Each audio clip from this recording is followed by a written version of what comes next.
moi, cette année, mes attentes étaient course aux séries, l'an prochain, série. Je maintiens, là, cette année, jusqu'à preuve du contraire, ils sont dans la course aux séries. Ils n'ont pas encore battu l'objectif. S'ils font les séries, ils battent l'objectif. L'an prochain, moi, personnellement, je m'attends à ce que l'objectif soit série. Et s'ils ratent les séries, pour moi, peu importe le magasinage, l'objectif pour moi l'an prochain est série. Et rendu là, ce sera peut-être comme les Devils de l'an passé. Si tu perds un Nick Suzuki pour une trentaine de matchs, si tu perds un Lane Hudson pour une trentaine de matchs, là, la chaîne peut débarquer. C'est pas une équipe qui va pouvoir se passer de ses meilleurs joueurs pendant une longue période dès l'an prochain. C'est super intéressant ce que tu dis parce que tu vois, je me passe l'exercice pendant qu'on le dit. Puis à la limite, je serais curieux de savoir pour vous, là, les partisans du Canadien de Montréal, si le Canadien de Montréal, l'année prochaine, arrive au tournoi de golf puis se dit cette année, objectif, série. Si le Canadien ne fait pas les séries, est-ce que c'est une déception? Parce que pour moi, peu importe du magasinage, ce ne serait pas une déception.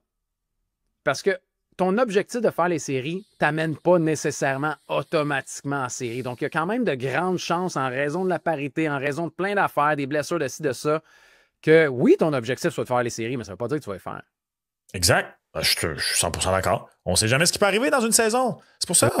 On ne sait jamais ce qui peut. Tu sais, il y a des formations d'envie dans la Ligue nationale de hockey que peu importe la blessure à qui, les objectifs de saison régulière ne changent pas. Tu sais, je sais pas, moi, prends les Maple Leafs de Toronto, sont pas à une blessure de Mitch Marner de sombrer au classement.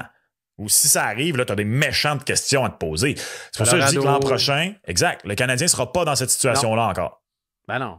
T'es pas dans la première tranche, là. T'es vraiment pas dans la première tranche. Là. Exact. Pas encore. On est d'accord. Tu parles de cotes et de projections et tout le reste. Ce qui est le fun, on a parlé de chronologie également. On va y aller à ce fameux tableau, Max, avant de s'attaquer à bien d'autres dossiers chez le Canadien de Montréal. Je ne veux pas oublier également de parler de gardien de but. On va en parler de Sam Montembeault un peu plus tard, mais je veux parler des duos de gardiens de but chez le Canadien l'année prochaine. Okay? Je te le dis juste pour ne pas l'oublier. Ouais, juste pour ne pas l'oublier. Alors, vous voyez présentement les cotes sur est-ce que le Canadien de Montréal fera les séries éliminatoires, oui ou non. Vous voyez la cote du début de la saison et les différentes fluctuations jusqu'à aujourd'hui, moment de l'enregistrement, où suite à la défaite et aux dernières défaites au pluriel, je devrais dire, la cote a légèrement augmenté de 2 à 2,50. On voit vraiment la saison en montagne russe du Canadien de Montréal à travers les cotes. C'est exact. C'est drôle parce que c'est exactement ça. Donc, ça a débuté à 6,50. Le Canadien a mal débuté. Ça l'a chuté. Donc, la cote a augmenté jusqu'à 25 en novembre.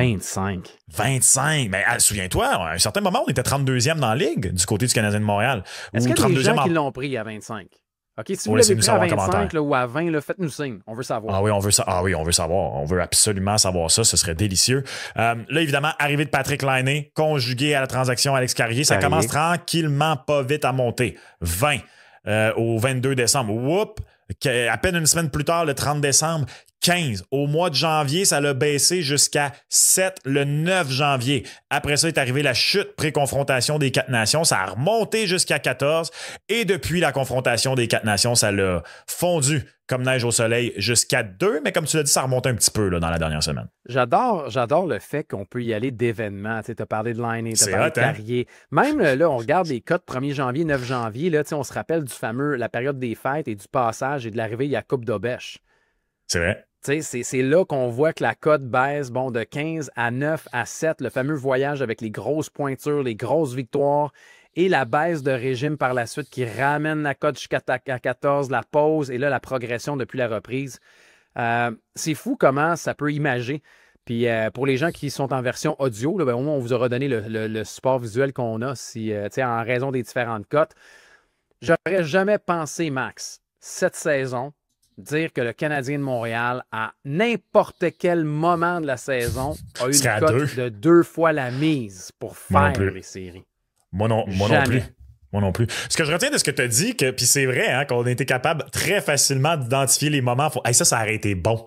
Il aurait fallu jouer à ce jeu-là. Tu mets des cotes, il aurait fallu les associer aux dates. Ça, c'est bon. Il faut s'inventer des... Oui, c'est bon. Si on se prend une petite note, il faut inventer sur le segment-là. Tout ça pour dire qu'au final, on vient de confirmer la théorie que tous les sports professionnels sont comme la lutte et il y a juste la lutte qui s'assume. Ils sont scriptés. Et les scripteurs de la Ligue nationale ont mis des points clés à la saison du Canadien et nous voici. Mais où où finira la cote? Est-ce qu'elle va continuer de remonter?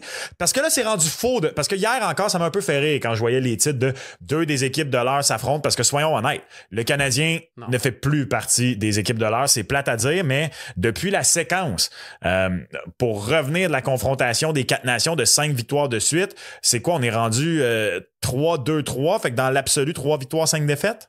Ouais, puis c'est ça, comme tu dis, c'est que la troisième colonne commence à être grande. Fait que là, tu as des c'est victoires. ça. Tu sais, ce qui est bon, je pense, puis ce qui accroche le partisan, c'est que les autres équipes perdent. Donc, ça te laisse l'impression qu'encore le Canadien de Montréal joue correct, puis tu vas chercher des points. Puis il y a eu des défaites à saveur de victoire ou presque. Donc, tu as comme l'impression que c'est correct. Puis pendant un bout, on a dit, ça me monte en bois, quand même aucune défaite à la réglementaire depuis, tu sais. Exact. Bon, hier, ça a changé contre les Blues de Saint-Louis, mais c'est pas grave. Il y a comme pas des mirages, mais il y a des trucs qui font en sorte qu'on peut continuer à essayer de masquer vraiment les chiffres. Là. C'est 3-2-4 finalement. Je l'ai devant moi là, depuis 4, la séquence. Fait que, puis regarde, c'est correct. Et ils ont de la résilience. Ils vont la Ligue est faite de même. Ouais. Il y a le point de perdant, il en profite du point de perdant. Ça reste que dans les 9 derniers matchs, dans l'absolu, c'est une fiche de 3 victoires, 6 défaites. Oui, mais tu vois, ça, c'est la manière de dire. Mais 3-2-4 fait encore... C'est plus sexy. Oui, c'est plus sexy, mais tu peux dire, je suis allé chercher quand même 10 points lors des 9 derniers matchs. Oui. 10 sur raison. 18. Fait que 10 sur 18, c'est la majorité. Donc, c'est plus que 500. Mais si tu regardes et tu dis, j'ai juste 3 victoires en 9 matchs, c'est moins bon.